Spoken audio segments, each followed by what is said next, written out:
And unacceptance is also unacceptable in my opinion if it is not critical enough or informed enough. So there is something called informed acceptance or informed engagement, and uninformed acceptance, uninformed engagement, and critical acceptance and uncritical acceptance. So we need to raise a question before we ponder over the key challenges and opportunities, whether we have read the document, whether we are moving through these stages of informed engagement, uninformed engagement. So that's for your thought. Second point is culturally we are in communication terms we are not rooted in individual cultural values as Americans or Europeans. So it becomes a problem in implementing policies such as this. So we are neither part of 100% group-oriented cultures like Japan or 100% individual-oriented cultures like USA. We are somewhere in between. We don't know where we are. So that's a problem in implementing many policies of this nature. And in this confused cultural setting of us Indians, we are given to relating to anything and everything in a binary logic. So we are given to opposing something, we are given to supporting something. So it's a binary logic. So we should get away from these binary positions. Okay, that is my second take. Third is we need to read between lines these policy documents. Okay, for instance, what interests me more in the section part 2 on higher education is references to 21st century. References to 21st century. So if you do a frequency analysis of this particular section, you would find a good value for this particular discourse. Okay, this can be studied under a discourse analysis. If you are a linguist, you would do a very good journal article on this. References to 21st century. Now we all know that we are part of 21st century, but I was thinking about it. Can I live through this 21st century? I will be dead by the time it comes to an end. And what right I have to decide on something, a temporal period where I am not going to exist. This is my existential question. Okay. So who gave me the right to decide about the future of students who are going to study in the next 10 years or 15 years or 30 years when I am not going to be around as a teacher? How can I own up the responsibility? So this also puts us in a spot which the Honorable Governor wanted us to relate to. So that is, in academic terms, we are fond of this methodology, historical approach. Okay. Another key term in part 2 is multidisciplinarity. So if we are going to take seriously this historical approach towards what is multidisciplinarity, okay, any policy document cannot be adequate. Okay, it can only provide certain guidepost. The journey has to be taken by the stakeholders, particularly teachers and students. And there are likely to be missing guideposts. Okay, as we travel on the expressway, we are informed by the guidepost, the milestones or the information boards, etc. So if we are going to only look at these key terms, multidisciplinary approach or 21st century, we will be lost in the journey because there are missing guideposts.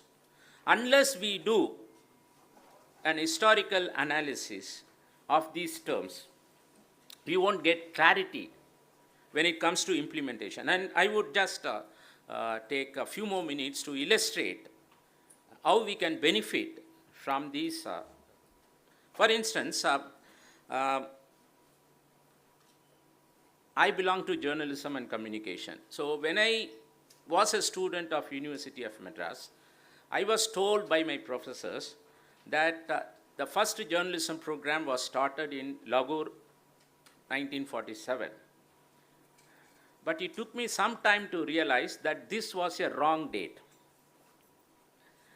So when I became a faculty member, I started researching what could be the right date, what could be the beginning. Okay, so I found out through nearly 20, it's an ongoing research. I can't say I have found out the beginning. But as of now, I found certain documents which point to the fact that it was Annie Besant who thought about the first journalism and communication program in India around 1917 as part of her campaign for independence. So she started the first private university within quote in India at Adyar, and it had colleges across the subcontinent around 1916. Okay, then I started looking at the course content. Now, there is a strong connection between the multidisciplinarity which NEP 2020 wants us to follow and what the institutions of national university add. Okay, for instance, there was a paper called Citizenship. In post-independent India, we have forgotten the logic of these particular subject, citizenship. Why she wanted a paper on citizenship? Particularly when the nation was yet to be born as an independent nation. Okay. And as regards journalism program, among the 11 or 12 subjects, journalism was one of the subjects, but it was yet called certificate in journalism. Those days, they used the term liberal arts to call such courses. So until 1960s, the journalism program at University of Madras was based on this liberal arts approach. The classes in the morning were held by the journalists. There were no TV or something, only print journalists, editors of Hindu, Express, Mail, etc. And in the afternoon, students were supposed to work in Hindu, Mail, etc. So this was a typical liberal arts approach, multidisciplinary approach, which we have forgotten. So through a careful historical analysis in every subject, every institution, first we must get to know our institutions, history of institutions, particularly those institutions which were started by the British, those institutions which were started in the pre-independent area between 1910s and 1940s. They had all these best practices which NEP 2020 wants us to follow. So there is no need to redo certain things, relearn. If only we do an historical analysis, we can get to know a lot about these past experiments in education. So I have much to say, nothing much to say except touching one point. There are missing links also which we need to consider in implementation. Nobody would object if we are going to have students as decision makers. Very few institutions in India take students into confidence. So NEP 2020 talks about student participation, but doesn't mention the word, key term, decision making. So students are not part of decision making. So other objectives would suffer if we are going to leave students outside the ambit of implementation. We can't say they are immature, we can't say they don't know. So these are the challenges. And one important point we need to remember in this session, challenges and opportunities should not be read in a binary logic. They flow from different directions. Opportunities arise only when we engage with challenges. They are not separate. So there is this problematic association. When we put these two words together in invitation, we think they are different. But challenges come first. Engaging with challenges would make us realize the opportunities. Thank you very much for this time and patience.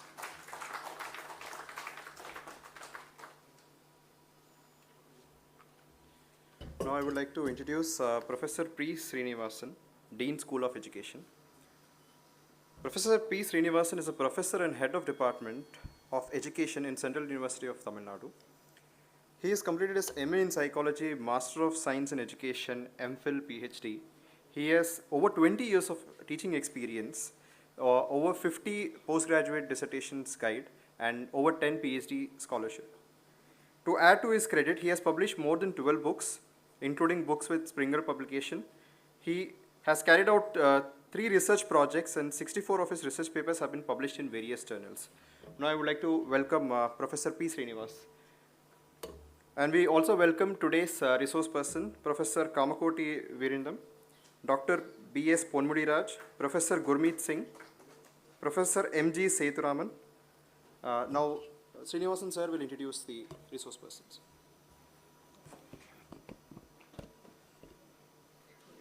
Honorable Vice Chancellors, Honorable Directors, Officers, Faculties, Staffs, Students and Scholars, good morning everyone. We now welcome eminent Professor Kamagudi Virinathan, presently the Director of prestigious IIT Madras, which he took over in January 2022.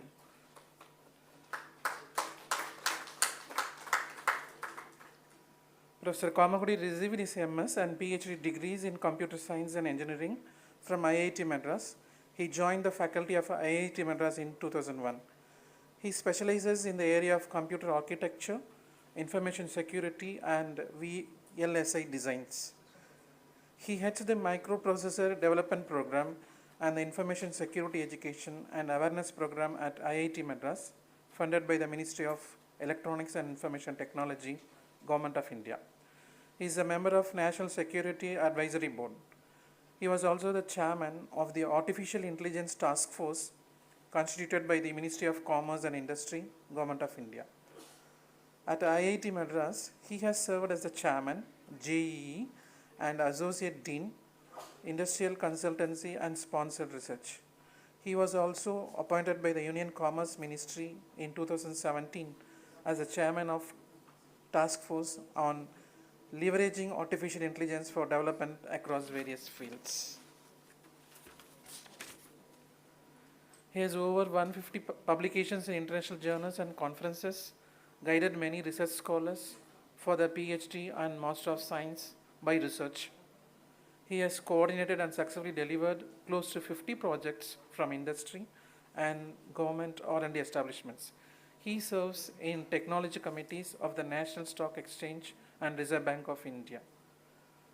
He led the research team that designed and booted up India's first indigenously developed microprocessor Shakti that can be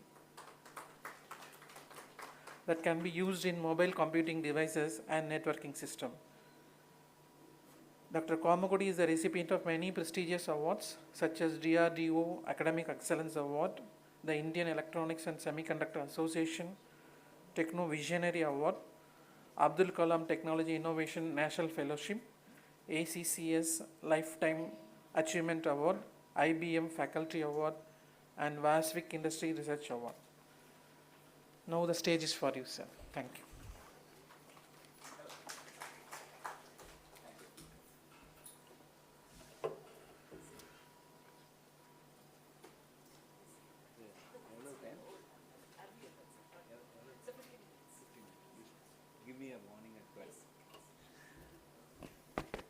A very good morning to all of you, and I'm very happy to be here, and I thank the university for inviting me for this very, very important journey that we as leaders of the academic institutions must take to realize India as a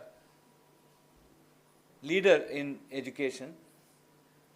There must be a focus, and this focus, I believe, will be synergized when we look at a very unique and a very converging plan for implementing of the national education policy.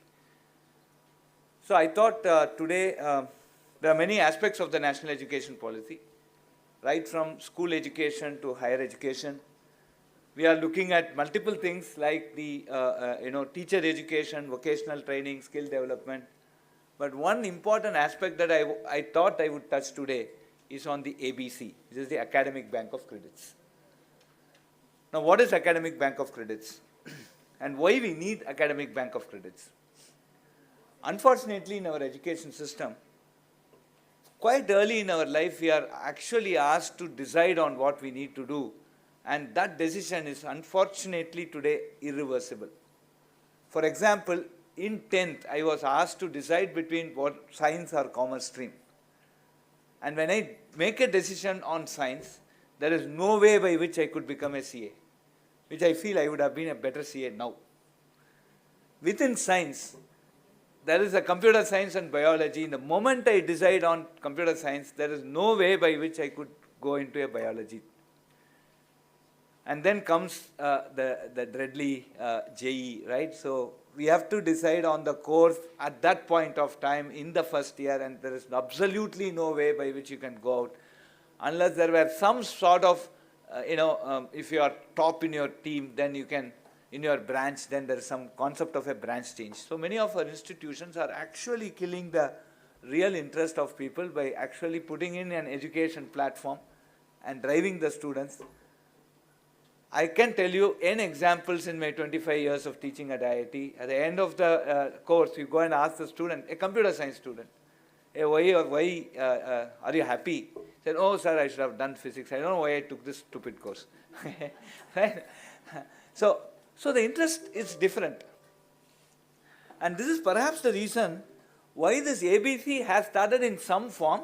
Let me explain. The first ABC came when universities started exchanging students, right? And that's the first form of ABC. It is existing. Today, when it is not just within India, which is also international, where we send a student to, say, some university abroad, or students come from there, we do a one-to-one mapping on courses that the student should have done this year versus the courses he will go and do there. And we give an equivalent credit, and when they finish, then we give an equivalent grade and bring them back here. So this is Academic Bank of Credits. So we recognize the courses done in an external institution as a part of our curriculum. And this has happened. This started happening quite long before.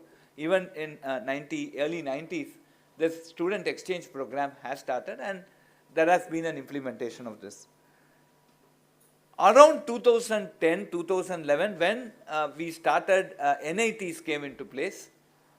There had been a lot of MOUs. Specifically, the Council of IITs had approved at that point of time that a student from NIT, if he is in the top 10% of the branch, then they can come and do their 4th year at IITs, right?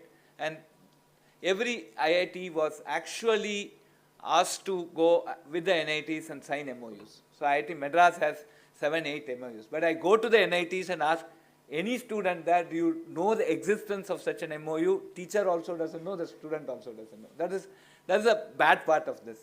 But there is MOU between, I think, IIIT TDM, somebody is here? Kanchipuram, you are here, right? You know, there's an MOU between us? You are aware? Okay, sure, good. Right, so we have these type of MOUs where there is a transition from one institution to another institution, and we basically have this credit exchange policy. So ABC in these forms existed in a very limited fashion.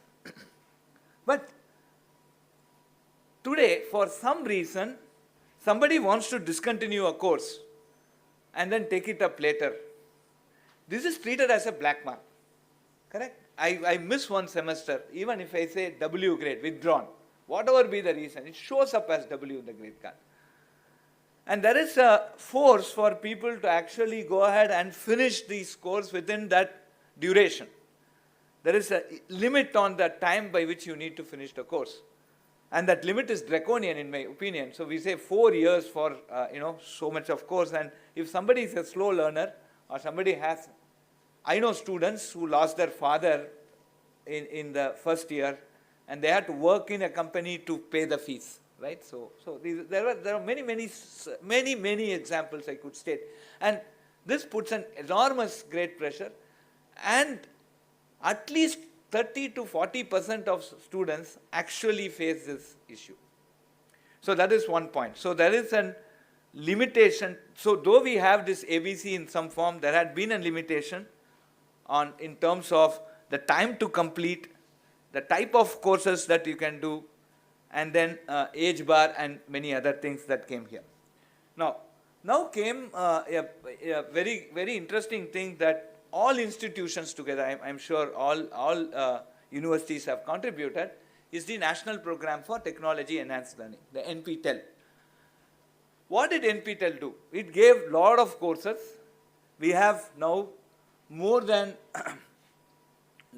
12,500 courses. Every discipline you take. So when we started this program in 2005, Professor Anand, my predecessor's predecessor, my grandpa, was the person who started this NPTEL, along with some of the like-minded directors of other IITs. We never assumed that 2020 there will be this drastic corona. But when corona hit, when students could not go to college, the hit on NPTEL today, we have 300,000 accesses from abroad for the NPTEL courses. Now, when the NPTEL courses came into a certification mode, where we had a proctored examination, it's not an online examination, proctored examination where you go to a center and start writing. Many colleges today have recognized that if you take these, so for a particular discipline, say electronics and communication, you put a set of courses, and if you take any of these courses, we will recognize this as a part of the curriculum. And this is also an academic bank of credit in some form. And that has happened. And today many institutions, both private and public, have a dedicated amount of credits for NPTEL courses and given as a choice. The student can go and take an NPTEL course and come back. So this is ABC, the next avatar of ABC. Now, what we really want now, what NEP 2020 says is that any student can now have an academic bank of credit as an account, like a bank account. I can go and take any course anywhere, right? You go and take that course, you complete some part of the course. It is course-wise, it is not degree-wise or a discipline-wise, it's not one complete program-wise. So I take data structure and algorithms, okay, I do this course at this particular institute, and that credit is logged in. There is a certificate, there is a DigiLocker, there is a sort of, we are also trying to put some blockchain type of things. So in an unreputable fashion, this particular information that this course has been completed and this is the grade obtained is actually gone and registered at that place. Now, universities who want to implement this ABC must come out with a plan stating that if a student has completed, say, 120 credits, this 120 credits should be from these baskets of courses, and these baskets of courses need not be your own university courses, but it can be from any other university, right? If that is one, that is the real implementation that is required now. So if you say, I have a BSc in computer science, you say that there are some computer application courses, computer programming courses, computer theory courses.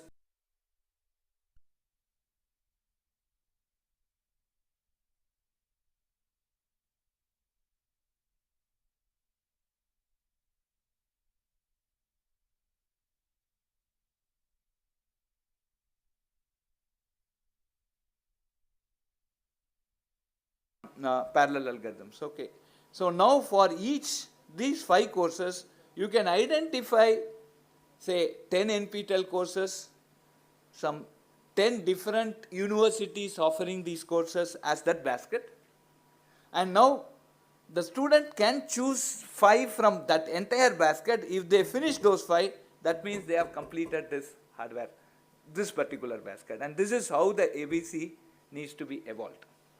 So this requires a sort of, what do you call, this requires a sort of very detailed board of studies meeting at every university, wherein we take stock of the entire list of courses available across India, take the, the seriousness of the institution in terms of NAC accreditation or whatever. So how good the institution is, how good that course is, and now go and start recommending this set of bunch of courses. And that is the first step that we need to take for a smoother implementation of this. Right. The last one, time 5 more minutes. Okay. So the last thing that we need to talk of is another very important aspect of the NEP. We are looking at what we call as MIMI, right? It is multiple entry, multiple exit option, right? So we need to devise courses. For example, one example that I could say is our data science course, which we have now offered in a hybrid mode at IIT Madras. We have 250,000, the system can scale up to 250,000 students. Today we have 12,500 students in our first admission. Our total offline, that is physical number of students at campus is 11,384. In 1 year admission, we were able to double. Today, one of the foreign university, the largest foreign university, have 40,000 students. An institution, we are not a university, right? An institution, today we can go ahead and say we will have 50,000 students, very quickly. This is the outreach that the NEP wants us, and that is very important. And what we have done there is, this is a structured program. If you complete 1 year and do these basket of courses, then you get a diploma. You get a certificate. If you complete 2 years or the courses in that, you get a diploma. If you do 3 years, then you get a BSc degree. If you do 4 years, you get a BS. You are going to get that, right? So there is a multiple exit option. Similarly, there should also be a multiple entry option. For example, one interesting thing that we should all talk about, because we are also committed, one of the other important NEP 2020 criteria is teacher training. Today we can look at a BSc B.Ed type of a curriculum where there can be multiple entry also. I am giving an example of multiple entry. So people who have completed 2 years of BSc can come here, do that set of education courses and take a BSc degree plus a B.Ed degree, right? And so that's a multiple entry option. So we should have enable, and the academic bank of credits today helps us to enable this multiple entry, multiple exit scheme, which is extremely crucial for a successful implementation of NEP 2020. So, what my request is that we can all sit again. It needs a broader debate and broader, deliberations on that. That we as leaders of the different institutions, let us motivate our board of studies to look at the set of courses and take a map of such courses available across India, at least to start with. And find out for every course what are the equivalent set of courses that anybody can take anywhere in India. And let us now get this mapping done. So if you want an IIT Madras BTech Computer Science, these are all the courses. You have 7 basket of courses that you need to take, and each of this basket will have a set of courses which is within IIT, outside IIT, in NITs, in central universities, etc. So the student can take any one of those courses and come, sir, I have finished this, and now can I get into do you give me this degree, right? And that is what we need to enable, and that is the most important aspect. And I think we need to get all our board of studies, every individual board of studies of every individual departments to start working on it. I think this is one focus point that I thought I can mention, because keeping in a smooth, and if we get the ABC in good place, according to me, ABC is the ABC of NEP 2020. So if we get the ABC in good spirit, I think NEP 2020 will see the light of its day. Thank you very much for this opportunity.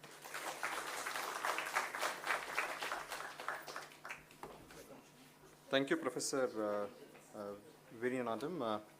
Sir has explained really well about the academic bank of credits and especially focusing on the implementation of it. Now I welcome Professor Srinivasan to introduce our next resource person, Professor Gurmeet Singh, Vice Chancellor, Pondicherry University, will be joining us online.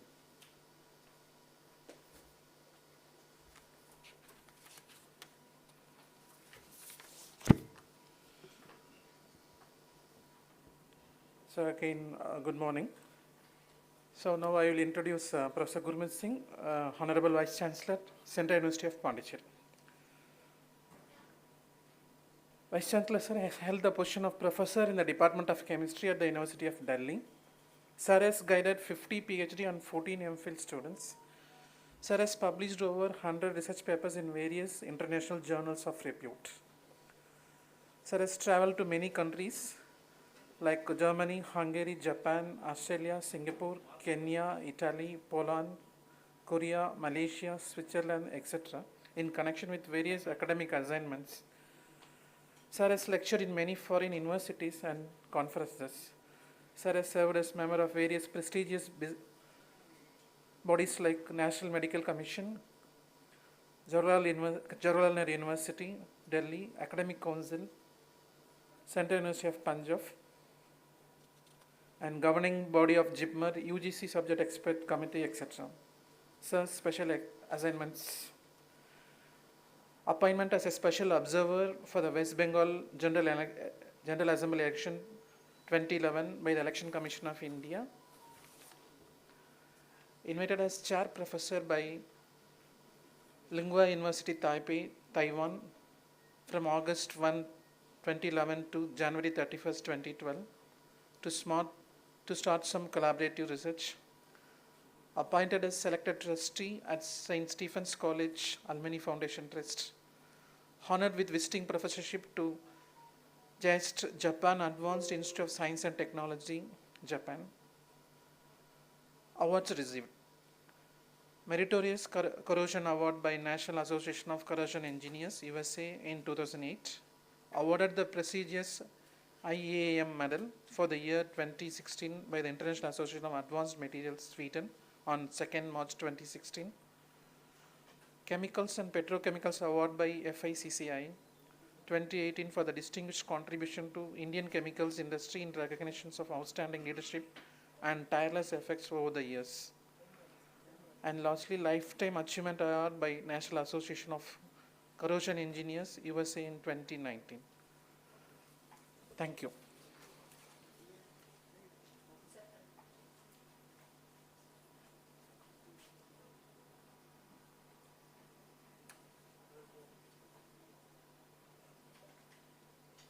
Good morning, everybody. Am I audible, please?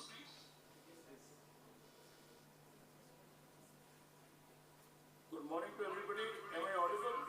Somebody has to respond, please. Yes, sir, you're audible.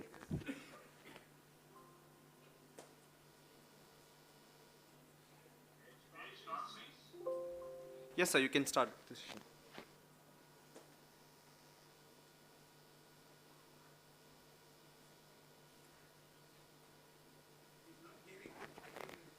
Sir, you can start the session, sir. Fine. Thank you very much, please. I will start.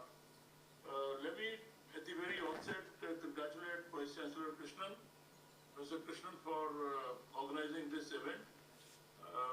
I am of the opinion that I have repeated that number of times in many a conference, is that this policy which has come after 32 years is one of the best that could have happened to the education sector.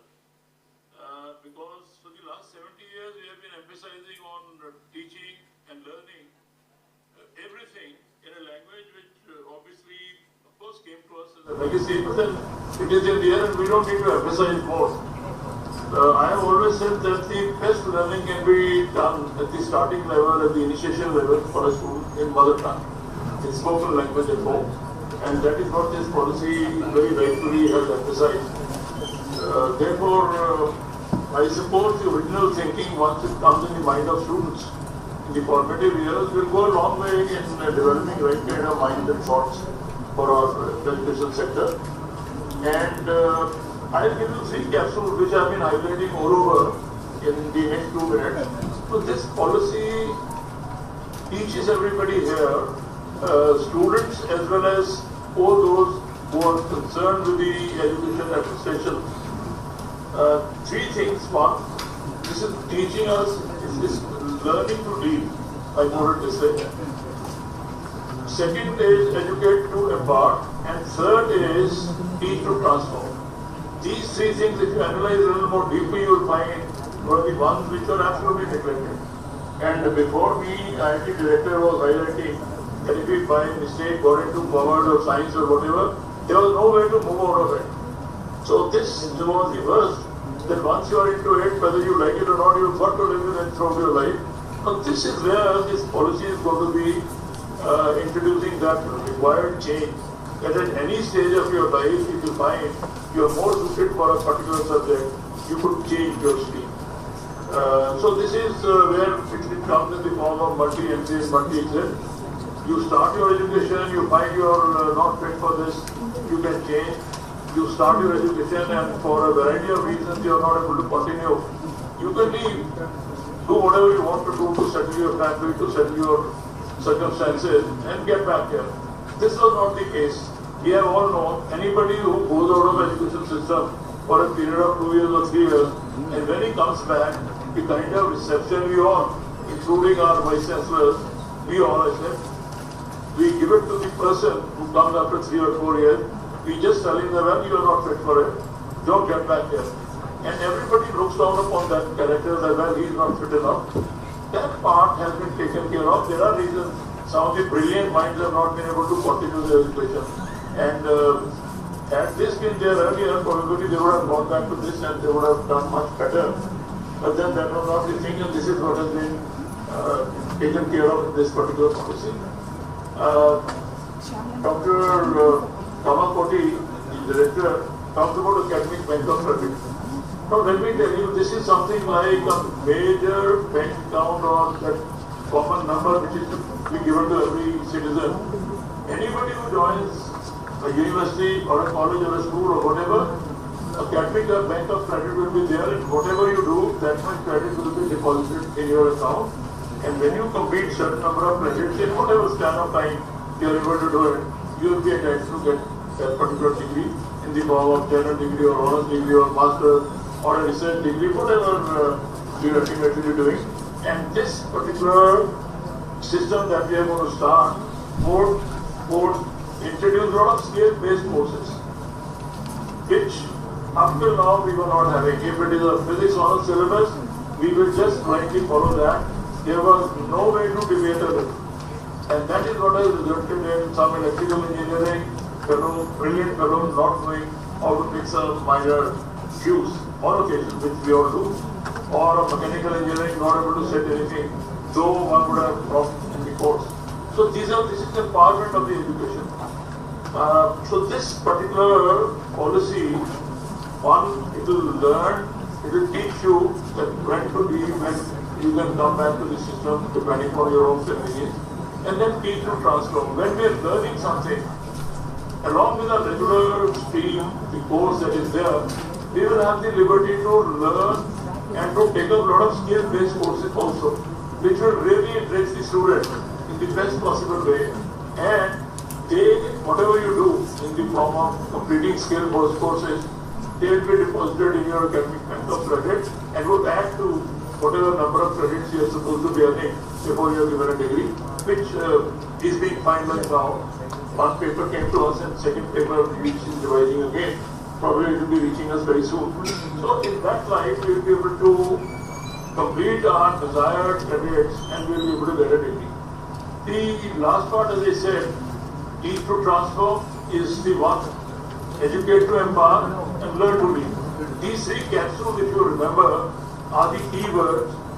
You will have skill-based courses and then you will be transforming yourself into a kind of an absolutely brilliant professional that our education system looks into a particular person.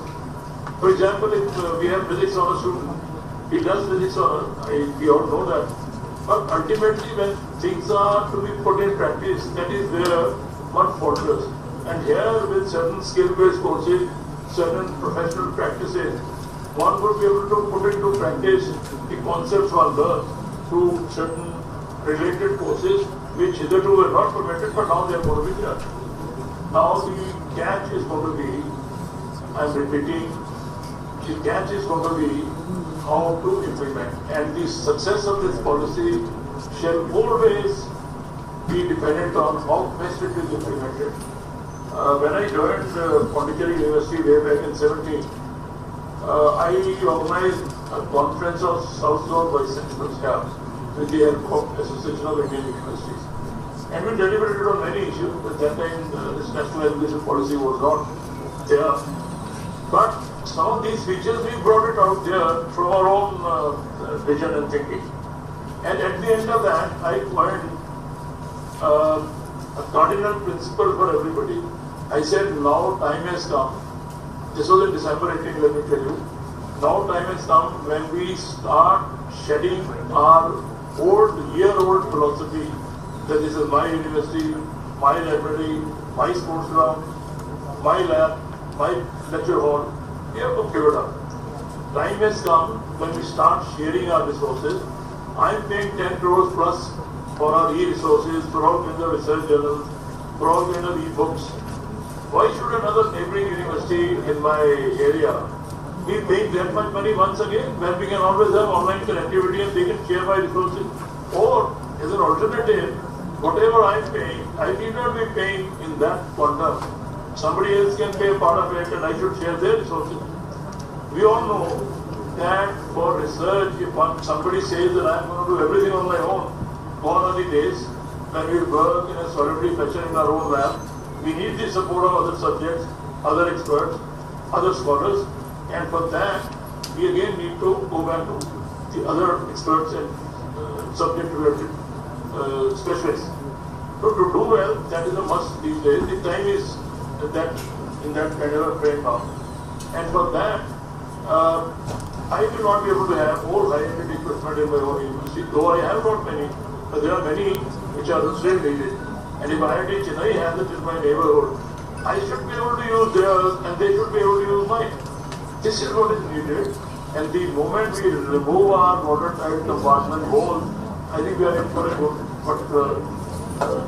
time. So therefore, I have been highlighting everywhere that sharing of resources is going to be the key word to make this policy, to convert this policy into a concrete success. I'll give you one more example before I wind it up. In terms of resources, as I said, high-end equipment is one of these. We have also have in this particular policy the choice, multi-choices. You can change your course. You can opt for any course not conventionally dependent on what you were doing it earlier. That if somebody is from science stream, mathematics, he would be always learning mathematics, physics, and chemistry. If somebody is from biology stream, he will be doing botany, zoology, and chemistry. This policy is not going to be giving you those watertight walls. What this said is, if somebody is very keen to learn music along with chemistry, or somebody wants to study physics along with Sanskrit, I think there should be no bar on that. But then, for every institute to have every subject is going to be a near impossible thing in our country. And therefore, I will look into it. If somebody comes to my particular course, here one wants Carnatic music to be studied, and one wants to study credit in that because of one's own interest, we should not say no to him. I should look at the neighboring institute, school, college, wherever. This staff is there and they have the required facilities. We should encourage that. I'm giving you the classic example about Professor Panjo, who was one of the architects of this policy. He himself is a mathematician who's done very good work in number theory, but then he's also interested in music. He's also learned a lot of Sanskrit, and if you have heard him, he quotes from Gita, from Prabhupada and all. He had that interest, and he was in a system where he could do this. Had he been here, we would say, no, you are a mathematician, how could you learn Sanskrit? So this is the other specialist part of this, and this is where we need to pull up our thoughts to start sharing our resources. If some university has a particular subject, I don't have it, I should be able to make use of those resources through online teachers, of course. And with that permission, the person will be able to do that, and I will be able to use that university's teachers, books, subject matter. And if I have something which others don't, like I am a National Resource Center for French, so if somebody wants to study French, I think we should openly welcome this person. So this way, one would be able to progress in the direction that this individual policy envisages and expects everybody to do it. So I will wind up with the key word that 3 capsules which I said: learn to read, teach to transform, and educate to empower, along with finally sharing our resources with a very open heart. That probably is still very much lacking in our mindsets, and we need to shed that. And of course, you'll say, how could we do it? This is very much possible. We can always design this. We can have a group, and this should be there for schools, colleges, and universities at all levels. It's not a difficult thing. We recently discussed and formed a focus group paper with the help of NCRT that is going to be there and soon it will be circulated. Wherein we have said how best this could be done. Groups could be formed, and the modalities could be worked out, which I'm sure is going to be great success. And I thank you so very much for inviting me over here. And I compliment the staff of Tamil Nadu Central University for taking a lead in this. This is the need of the hour, and we have started pondering over it. I think it will go a long way in moving in the right direction towards a very successful implementation of this policy. Congratulations, Professor Krishnan, for taking a lead. Organization of this kind are not very easy, but then you have gone ahead with this. My compliments. Thank you so very much, and God bless you.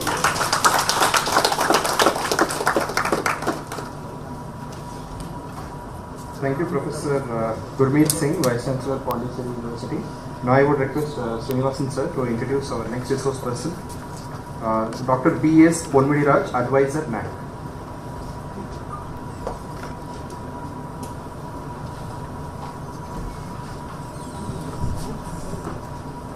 Professor P.S. Ponmudiraj is currently advisor with the National Assessment and Accreditation Council in India. Sir has come a couple of months back to us, CUTN, and he apprised the faculty members about the assessment process of NAC.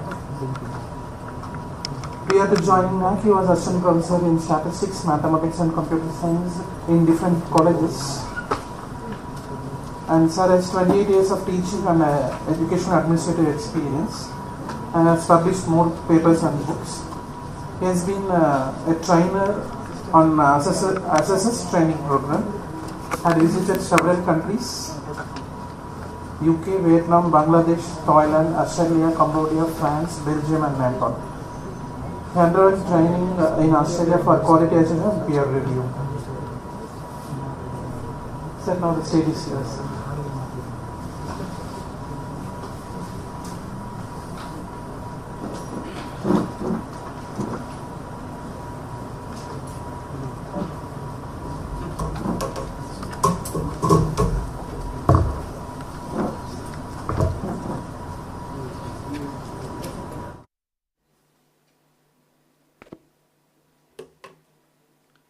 Very good morning to one and all, Honorable Vice Chancellors, fellow presenters, chairs, rapporteurs, ladies and gentlemen. I thought I'll just contemplate on a couple of things along with my co-presenters.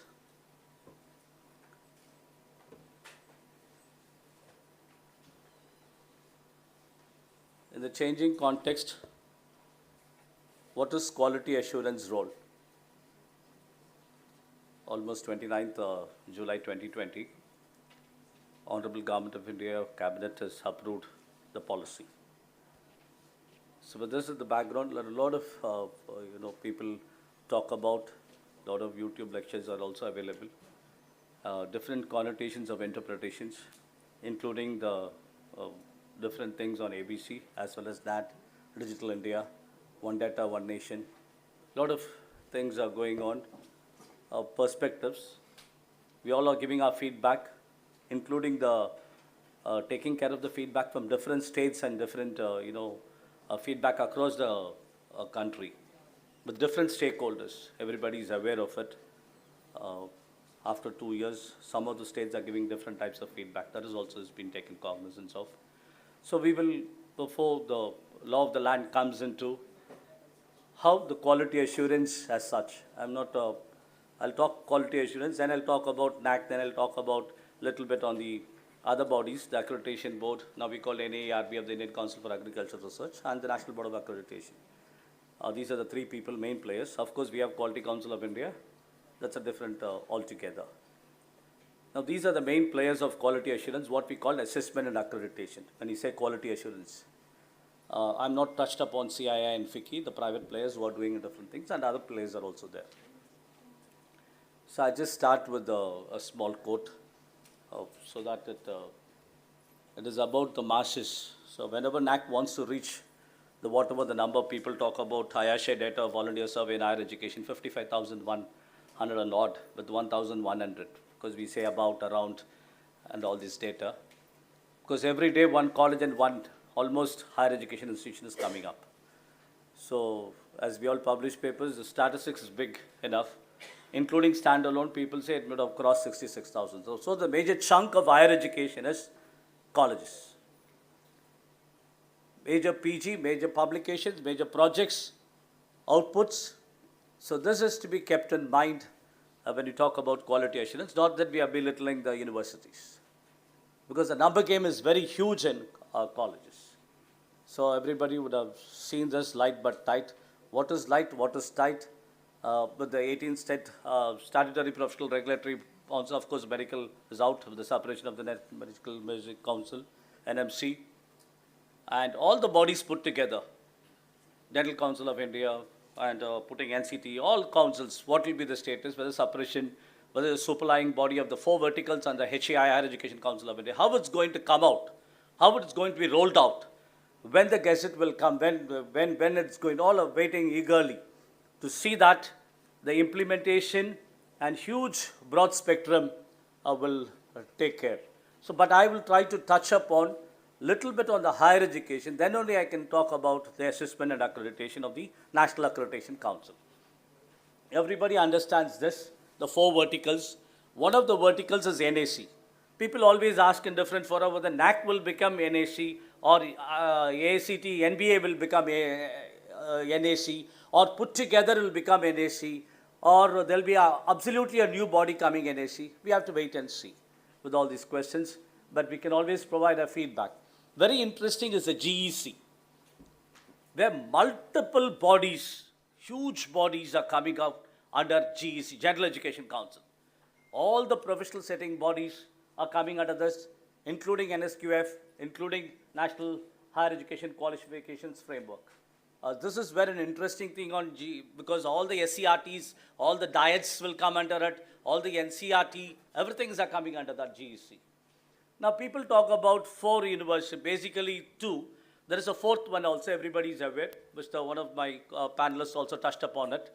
So we also understand how is this. Everybody talks about it, how it's going to come out. What is this, for example, Central Universities of Pondicherry University or Central University of Tamil Nadu, Thiruvarur. Whether it will be a teaching intensive university, whether the Vice Chancellor, the Senate and the Syndicate and the Executive Council can demand, or there will be a body which says no, IIT Madras, this is teaching intensive. No, this is research intensive. Or it is based on programs. For example, 48 programs are there. We have 43 programs research oriented. Or it is a number game, 50% and above is research, and the rest 49 is going to be teaching. So these are all, I'm not saying imaginary speculations, hypothetical situations. People are working on it, and once it comes out, the model, we still can give our feedback. We all understand democracy, which will be put on the public fora for giving your feedback based on that, how the university will choose, or including the colleges, over a period of time on the NEP which is given, that one point of time, all this, whatever the number, I give a number of 55,000, it can be 66,000 colleges, and all universities will give their own degrees. This is where accreditation comes into picture. When everybody gives, uh, where a particular XYZ college engineering gives MTech in computer science and engineering, other people IIT Kanpur gives. So where do the government of India or the state government or the placement, international market, private players, how they recognize the degrees? This is where quality assurance role is very, very important. So basically what we are trying to do is we are putting in 5 different manuals. Today we have multiple manuals. We are talking about teaching university, research university. Then we are talking about autonomous degree granting colleges, and the transition phase till 2030, affiliated colleges will exist. So these are the 4. As on today, we have multiple manuals. You are all aware of that, most of you. We have for law UG, law PG, Sanskrit Open University, dual board universities. We have for super specialty universities, AIMS, medical universities. For all the Ayush, we have separately. Sanskrit, we have separately. Yoga, we have separately. But now in the NEP, we talk about only 4 classifications. The 5th one is a transition stage of affiliated one. This is the 3rd interesting case, Miru. Very less people talk about. In addition to that, teaching intensive and research intensive. So what is this multidisciplinary education and research universities? They put education also into it. When you put education, people, teacher educators and physical education and special education people always think, no, it is about BEd and BPEd and special education and rehabilitation council of India and things put together. But this is in totality of the whole. How it's going to be turned out as Miru is also has to be, it has, whether one Miru will come or like IITs, NITs, ISERs, NICERs, multiple Mirus will come. So this is also, we have to check, and we can always, as I said, we will be, this I already touched upon. This is about every district will have one college. Now, we are talking about 50, the big number, so we are going to consolidate it, or there'll be more. So this is the 2 different things. With the Indira Gandhi National Open University, everybody is aware, including the online, which is on the ODL regulations. We have been aware. People talk about on-roll is 11 lakhs, but it sometimes goes to 40 lakh students. And we talk about 3,000 students. There are rural colleges, tribal colleges, Northeast, Ladakh, Churu, Rajasthan, come to different places reaching all 100, 200, 300. How to consolidate? So I'm just posing a lot of questions rather than from the audience so that I can address them by closing it. This has already been touched. I have a lot of examples on ABC also. We have been propagating at NAC. We have a series of, we are helping along with the AICT and others. We are trying to put people on Digital India Initiative to register, especially on the internship portal of AICTE. That is for all arts and science, not only for engineering. The people who are doing is AICTE. So we are trying to collaborate with them and do it, including NEGD. So please, we request all these things to be gone through so that they register, including the NAD and the ABC, because it was said universities, then the people talk about autonomous colleges. I'm just skipping want of time. This I already touched upon the accreditation bodies in India. Basically 3 I talked about, including the accreditation board, which I already spoke about. Now this is where I want to spend time. How the National Accreditation Council is going to come out. Who are the accrediting institutions, AI? That means 2 universities can join together, private players, public players, or granted players, or 2 universities will join together and do accreditation. Or a private players will come, or the state government will do, or the state council, for example, Tamil Nadu State Council of Science and Technology, or Tamil Nadu State Higher Education Council. Who will be the players for accreditation? Because NAC is not going to accredit, NAC. NAC will, under NAC, there will be an accreditation institutions. So there is a very interesting paper which is on by the our chairman, Professor Pushan Patwardhan, has called for a white paper on quality assurance, which is called assessment accreditation in Indian higher education system. So all accreditation, how it will happen in the country, there's a white paper. Please give your feedback. It is on the website of NAC. Very recent 42 layers of prominent people and additions have happened. You are foreseeing accreditation, whether to grade or not, binary accreditation, accredited, not accredited. Then who will come for accreditation, how the government will able to give funding or resources or recognition is being addressed. These are the bodies which people talk about also. Everybody is aware of the National Achievement Survey, State Achievement Survey. There was a big project by the government of Karnataka. So people ask this question, like, 2 more minutes. Next 2 minutes, thank you. So we wanted to understand this, the constitutional values, Indian values, human values, which all the colleges and universities will be offering. How they offer, whether they offer certificate course, credit course, or an audit course, or a degree, or a diploma, postgraduate diploma, advanced diploma, pre-diploma. How will these courses or programs will be? Based on that assessment, accreditation will happen. How are you going to measure holistic development, integrated, enjoyable, deeper learning, and different forms? In different forms of, people talked about curriculum and cognitive development. How you are going to measure? How you are going to grade?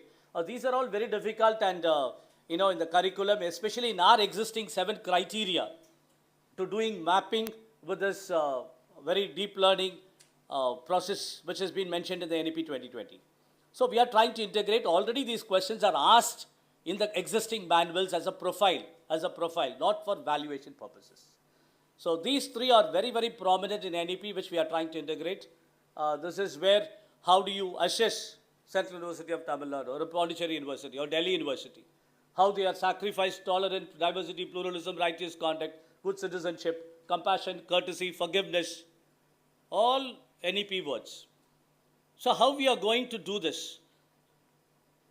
And the last one, that's my last slide, is on IDP. That means all the colleges and universities will have an institutional development plan.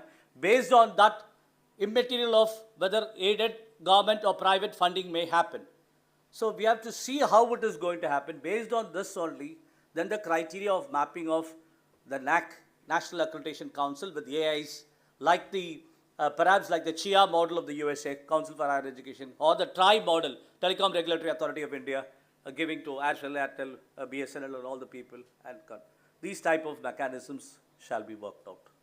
So this is in a nutshell about how we are looking at the programs and courses and the transformation and reshaping of Indian higher education of all the colleges and universities in India. Then we have to work on the manuals and the measurements, if at all, whether we are going to binary, accredited, not accredited. No grading, no measurements, perhaps no percentage.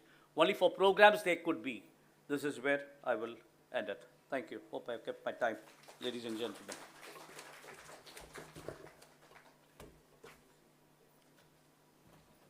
Thank you, Dr. B.S. Ponmidiraj, advisor NAC. Now I would introduce Srinivasan sir to welcome our next resource person.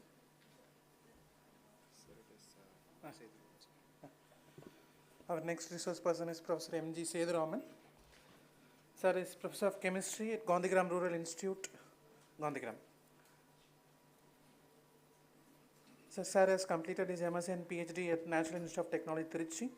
Sir has over 3 decades of teaching and research experience. His areas of specialization is natural products chemistry and surface protection. Sir has published 148 research articles in leading international journals and has produced 20 PhD research scholars and has delivered 400 invited talks. Sir has completed a number of research projects and mobilized 5.37 crores.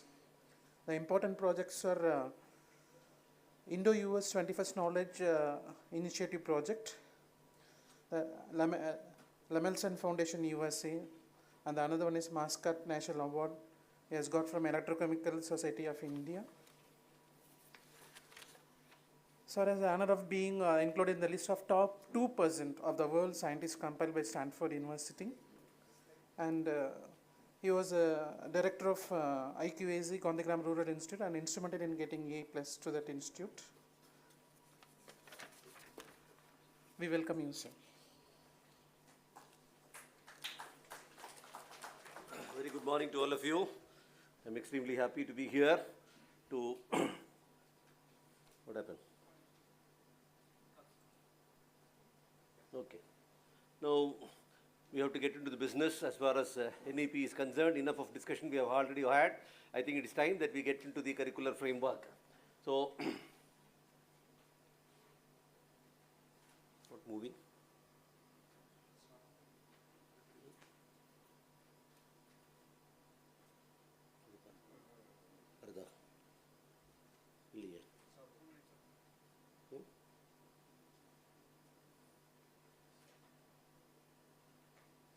I should thank the Central University of Tamil Nadu and SSU and Tamil Nadu, for giving me this opportunity to stand before you to talk to you on this implementation aspects of NEP.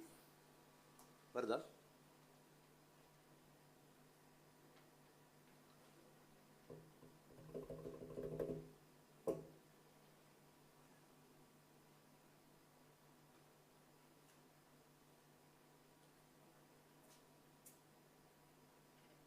Or keep the laptop here, I'll do it myself.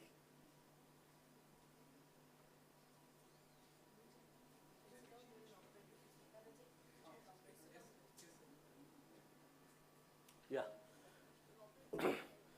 See, we all know that this ancient India has got the philosophy of human excellence, emphasizing the truth that the individual must grow into a person, individuality must grow into the personality.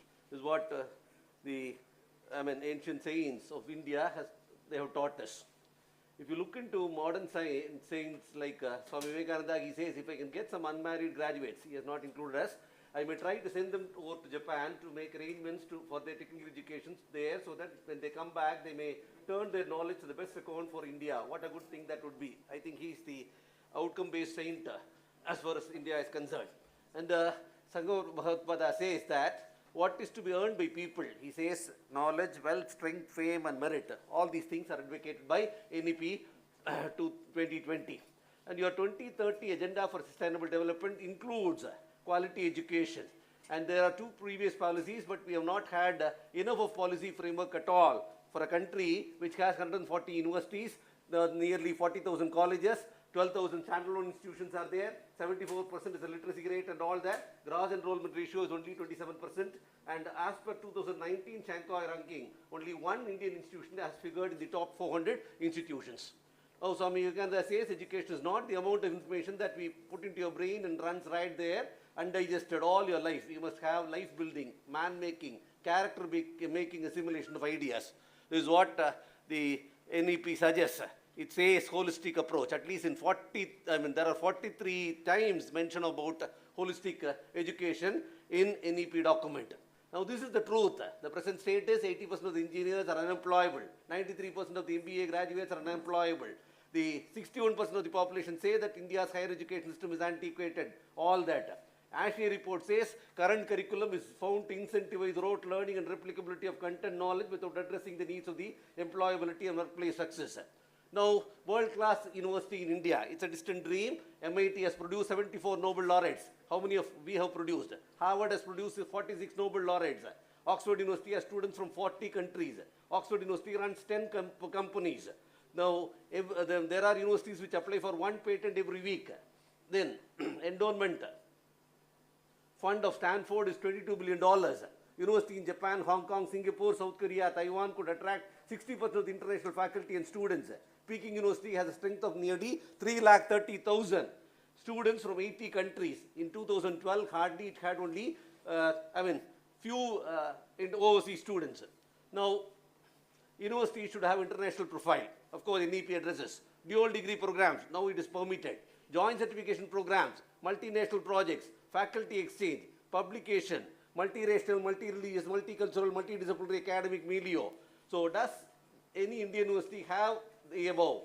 World-class universities are not created, ladies and gentlemen. It is only evolved, and it is evolved through this NEP 2020. The challenges are there. We have the universities, the distribution of universities is skewed. The enrollment in public university is concentrated only in conventional disciplines, whereas private players are able to go ahead.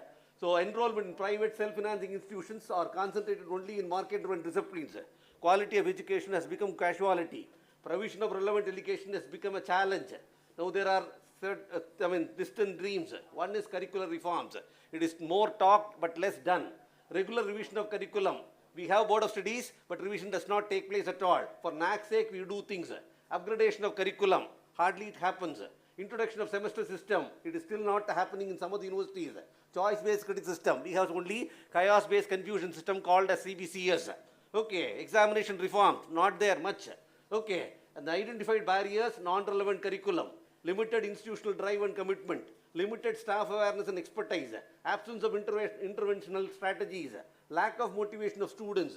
No encouragement for innovation and creativity. Lack of preparedness for the fourth industrial revolution. All these things are subtly dealt by this new document, namely NEP 2020. The anticipation is we have to create 12.8 crore new jobs in the next 5 years. There are major areas of growth identified. The real need is we have to develop hands-on competencies. Internship is actually being emphasized now. Connecting people to jobs, that is what is aimed at. Creation of job-ready generation. There has to be a happy marriage between formal education and skill. That is being addressed now. So scope is by 2030, the average age of Indians would be 29, while that of USA, Europe, China and Japan would be more than 40. The workforce decline in West would be 14% in the next decade. India is likely to become the skill bank for the entire world. We are talking about the academic bank of credits. I am talking about the skill bank here. The remedy is we need to have a need-based curriculum, society-driven curriculum. Practice-based learning should be there. Experiential learning is there. ICT-based learning is there. All these things are well said by the NEP document. Encouragement of inventiveness and creativity through project-based learning. Qualitative change in the mode of assessment. Creation of the required infrastructure. Student-centric approach. Field exposure. Greater financial support to lure the students of science. So these are all the things.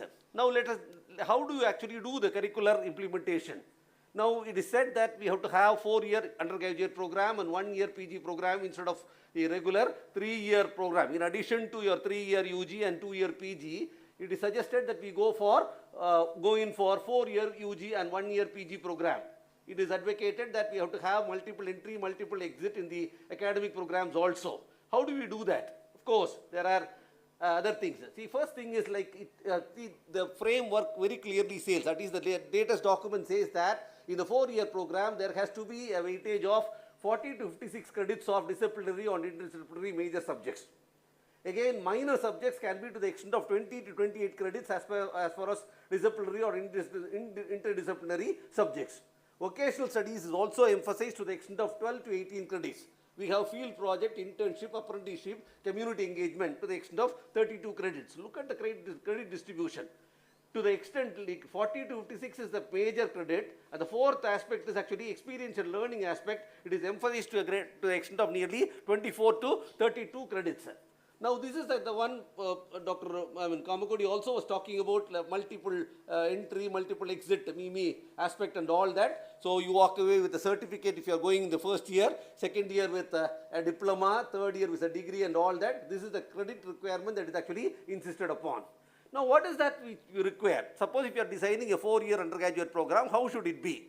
For the first 2 and 3 semesters, the document says that we have to have subjects on natural sciences, social sciences, humanities, mathematical computation analysis.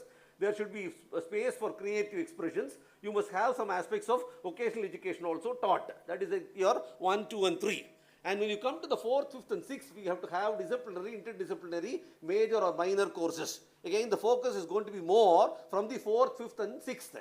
And 7th and 8th semesters, it is going to be advanced disciplinary or interdisciplinary courses with research methodology and project exposure.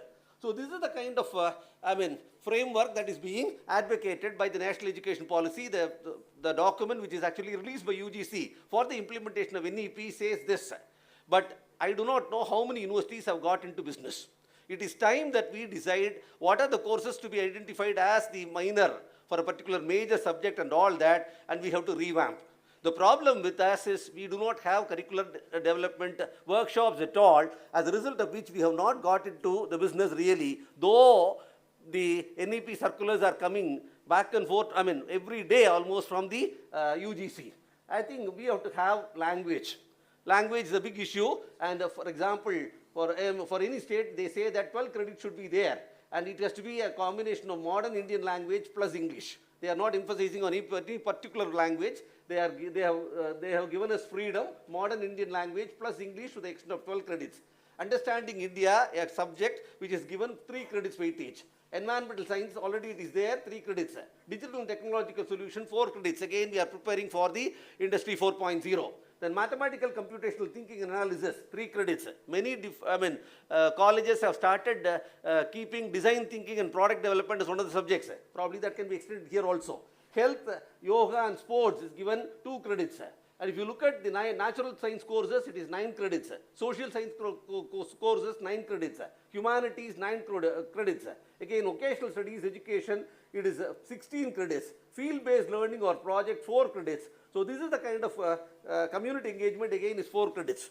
See, so far your extension activities were only standalone components, but now it is integrated with the curriculum. When you say that the education is integrated with curriculum, you have got to be more responsible. Of course, that is rightly emphasized by NEP 2020. Now, what is actually suggested framework as far as the NEP is concerned? Being a chemistry teacher, I thought I'll take. See, this is one thing where we have to concentrate on. The regular, see, we have to sit and then modify the curriculum.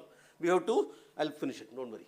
So, for example, the suggested framework is work-based training in chemistry. For example, you can have soil testing, extraction methods of natural products, physical and chemical aspects of leather processing, dairy products, pollution control of air and water, oil and soap analysis, preparation of household products, fertilizer and insecticide analysis, textile processing, food safety, forensic analysis, clinical chemistry, commercial methods of analysis. The list is endless.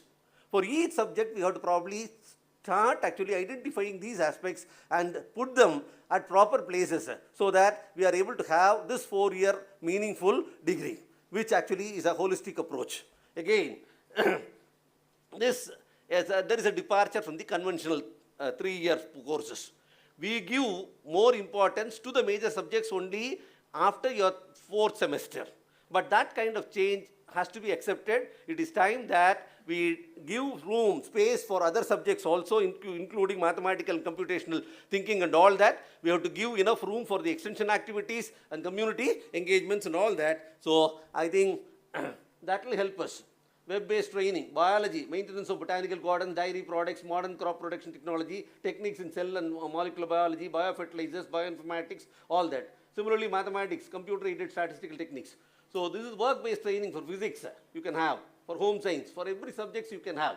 There are levels of courses which are actually emphasized by NEP. One is the prerequisite courses. Second is foundation courses. You have intermediate level of courses, higher level of courses, advanced levels. So what is the curricular delivery that NEP suggests? See, they are not just worried about the chalk and talk alone. Come COVID, everything has come kind of what? Before COVID-19, when we talk about the blended learning and all, we used to see a kind of frown in the face of the faculty members. Come COVID-19, what has happened? Even LKG classes are conducted through online. LKG students are not able to accept the teachers now. They are going with the earphone to the classes. So to that extent, remote learning is actually taking place. So direct, remote, blended mode is actually being this one. Learning outcome-based education is also emphasized.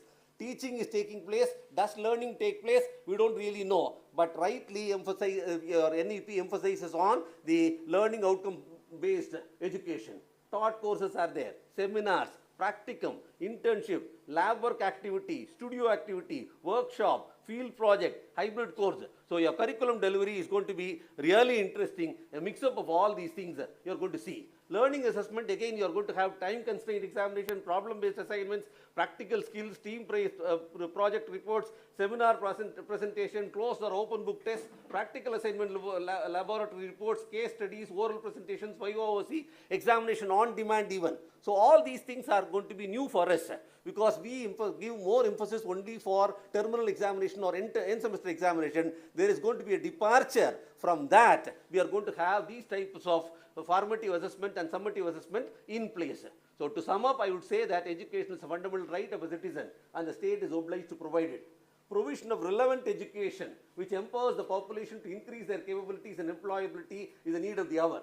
The role of education is from encouraging the development of well-rounded individuals to training for marketable and practice-based approach.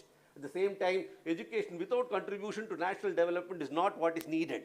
So NEP 2020 rightly addresses the concerns of the nation and prepares the nation for a glorious tomorrow with the backdrop of the ancient educational advancements this country has seen. So thank you all for your presence and patience. Thank you.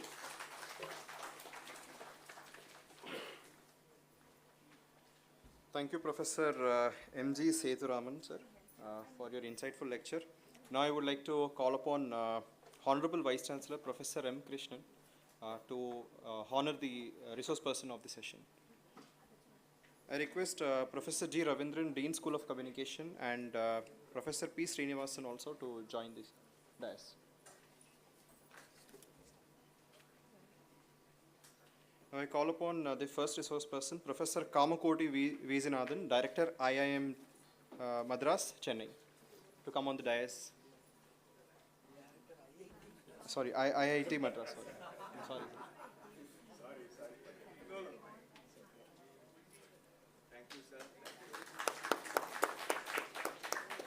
Professor Gurmeet Singh, Vice Chancellor, Honorable Vice Chancellor, Pondicherry, attended online. I would like to request Dr. B.S. Ponmudiraj, Advisor NAC, to come on the stage.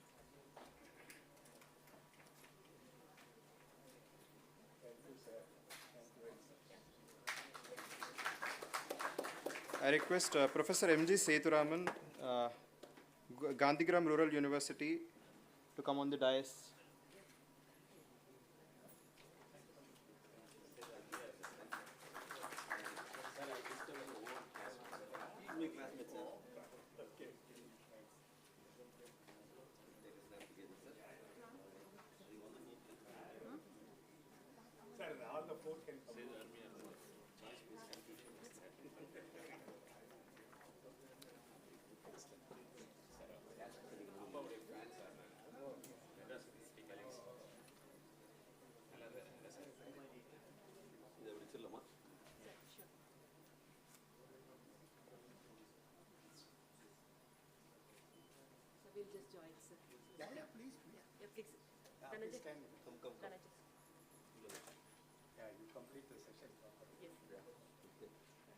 I can see Shinkansen Express presentations.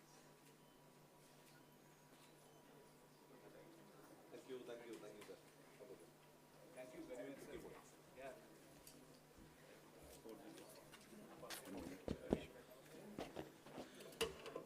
much. Good morning to one and all. Actually, you see that how the inaugural function covered in almost all the newspapers, and also that every corner they appreciated that the delivery of our Excellency Governor. And today I got a message from Ministry of Education where the whole talk should be published in a proper manner.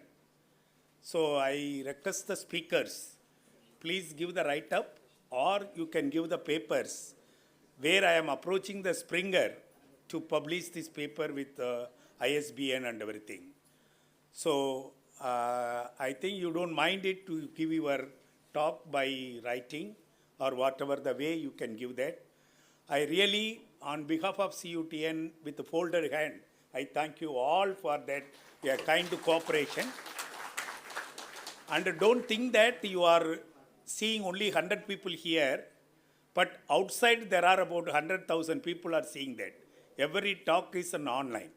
So please, again I need your all cooperation for the future development of Central University of Tamil Nadu.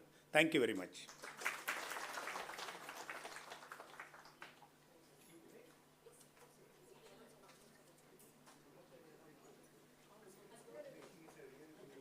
A small note to all the resource persons.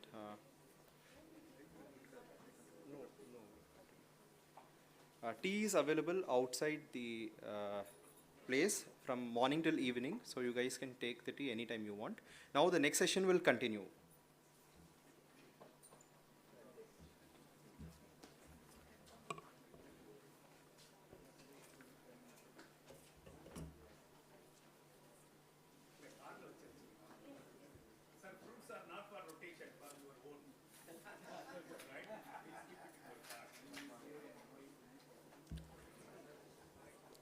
Good morning, everyone.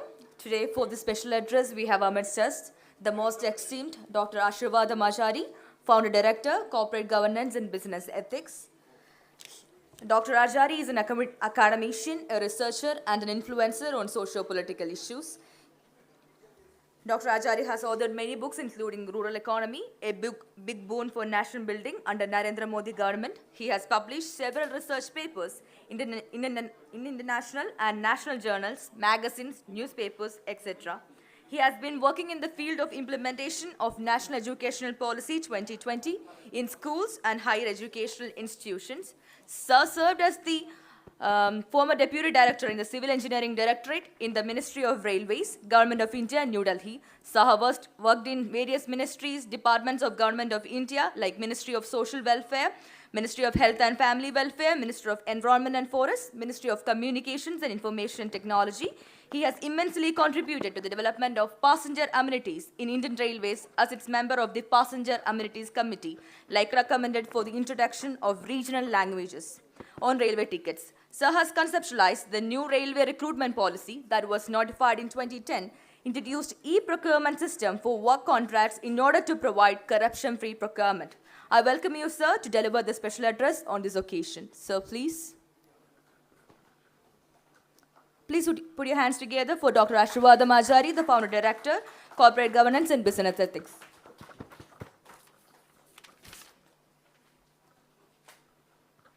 Good morning, everybody.